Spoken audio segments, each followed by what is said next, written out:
It was a quiet, windless May morning in Ouagadougou, 2025, when President Ibrahim Traoré received a phone call that would forever alter the balance of global influence. His advisors had cleared his schedule for internal matters that day. Nothing urgent was expected, but when his secure satellite phone buzzed and displayed the name Elon Musk, his brow furrowed. He took the call. Curiosity piqued. "President Traoré, this is Elon Musk, calling from Austin, Texas. I hope I'm not intruding," came the calm yet urgent voice. "I've been watching your extraordinary leadership in Burkina Faso. It's time we talked partnerships." Ibrahim leaned back in his chair, silent for a moment. Musk, the world's richest man, calling him directly. The thought alone was unusual. "Mr. Musk, this is unexpected. What kind of partnership do you have in mind?" "Tech infrastructure," Musk responded instantly. "Burkina Faso is ripe for transformation. I believe it can become Africa's innovation hub. I want to bring Starlink, Tesla's solar power systems, even manufacturing capabilities for advanced tech." "Why Burkina Faso?" Ibrahim asked. "Genuinely curious, because you're doing something no one else is," Elon replied.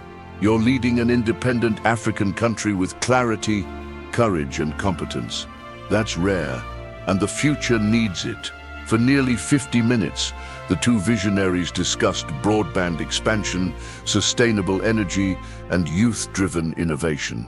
Musk even suggested developing a tech corridor in West Africa, starting in Ouagadougou. Ibrahim listened, impressed, but cautious. "Mr. Musk," he said eventually, "we are open to partnerships, but they must prioritize Burkina Faso interests first. We've had enough of exploitation dressed as aid." "Agreed, 100%, Musk said firmly. "That's exactly why I reached out directly."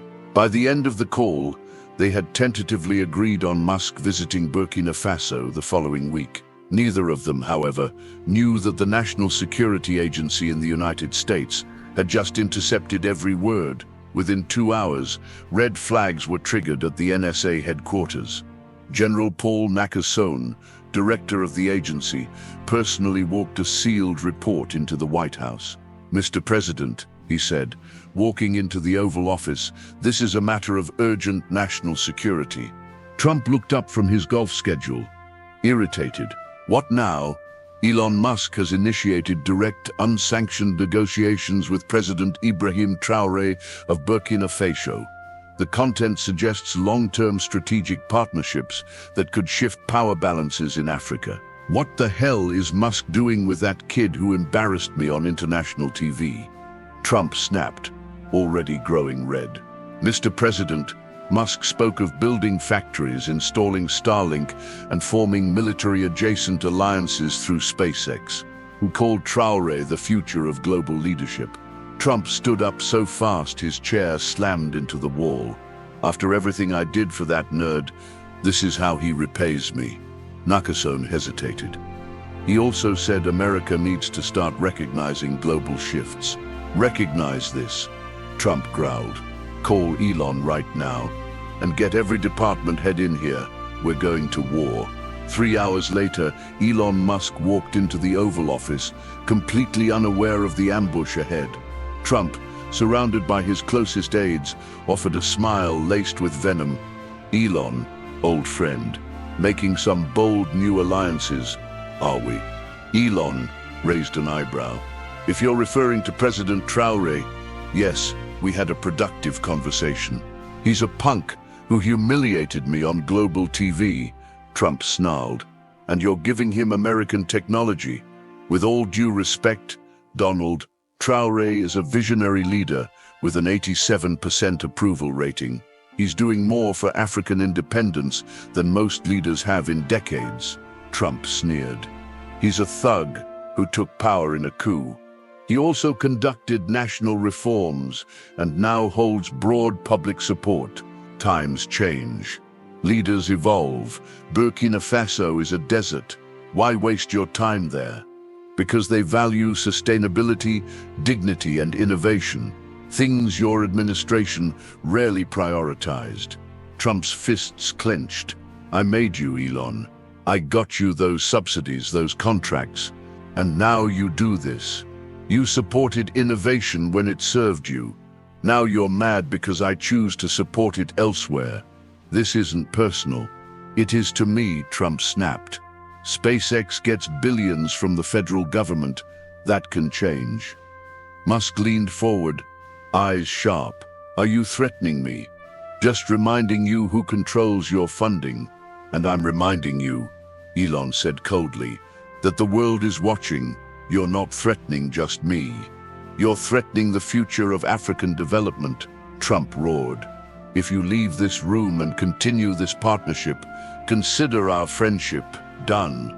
Elon stood, adjusting his jacket. Donald, our friendship ended the moment you tried to bully me into abandoning a visionary African leader. As Musk walked out, the fury in Trump exploded. Get me defense. Commerce. Treasury. I want options. Now, an emergency cabinet meeting was called. Elon Musk is aligning with a hostile regime, Trump thundered. We need sanctions, investigations, anything. Technically, Secretary of Defense replied cautiously. Burkina Faso is a counter-terror ally. It's hostile because I say it is. Trump yelled. He chose Traoré over me. That's treason. Treasury Secretary Janet Yellen warned. Sir, any action against Musk could backfire economically. I don't care. I want SpaceX contracts frozen and every inch of Ibrahim's government under scrutiny. Jake Sullivan added carefully.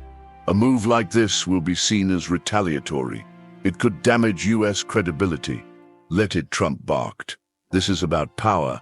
Meanwhile, Musk wasn't rattled. Driving back through Austin, he called Ibrahim. President Traoré, Trump just threatened me with total economic ruin. Ibrahim responded calmly. We anticipated this, but you don't strike me as a man who folds. On the contrary, Elon replied. It motivates me. Let's make our partnership public. 2 hours later, Musk tweeted, proud to announce a new chapter, strategic tech partnerships between Tesla, SpaceX, Starlink, and Burkina Faso, led by President Ibrahim Traoré, a true visionary. Africa is the future. The tweet blew up. 2.5 million likes in under an hour. Ibrahim responded, partnerships built on respect and equity will shape tomorrow. Welcome to Africa, Elon. We are ready. Trump read the tweets with trembling hands. At 6 a.m. the next day, he posted a fiery thread. Elon Musk is betraying America by supporting a corrupt African regime. SpaceX lives off US taxpayer money. This is unacceptable. The backlash was swift. Senators, tech leaders, and the public erupted. Jeff Bezos posted, entrepreneurs must be free to support innovation anywhere. Tim Cook tweeted, global collaboration, not isolation, drives progress. Barack Obama dropped the mic, proud to see US innovation partnering with African leadership. That's the future we should champion. International leaders rallied. Emmanuel Macron, France supports Africa's technological sovereignty. Justin Trudeau, Canada stands with leaders building bridges, not walls. The African Union issued a historic statement signed by 54 countries. We reject the neo-colonial intimidation tactics against President Traoré and Mr. Musk. Africa will define its partnerships on its own terms. Even China and Russia seized the moment. America preaches free markets, then punishes those who practice them, a Chinese official said. Back in Washington, a CNN poll revealed 70% of Americans supported Musk. The Senate launched hearings on executive overreach. Chuck Schumer, a president cannot use federal resources to crush legal international business. Meanwhile, construction began in Ouagadougou on Africa's first Tesla solar plant. Starlink satellites were deployed across Burkina Faso's sky. Jobs surged. GDP soared by 34% within months. The country was reborn as a tech haven. At a press conference, Musk declared, Africa is not a charity case. It's a partner. Ibrahim added, We're proving that when treated with respect, African nations will deliver miracles. 6 months later, Ibrahim Traoré addressed the UN General Assembly. The applause was thunderous. His closing words echoed across the globe. "We are no one's backyard. We are tomorrow's frontier."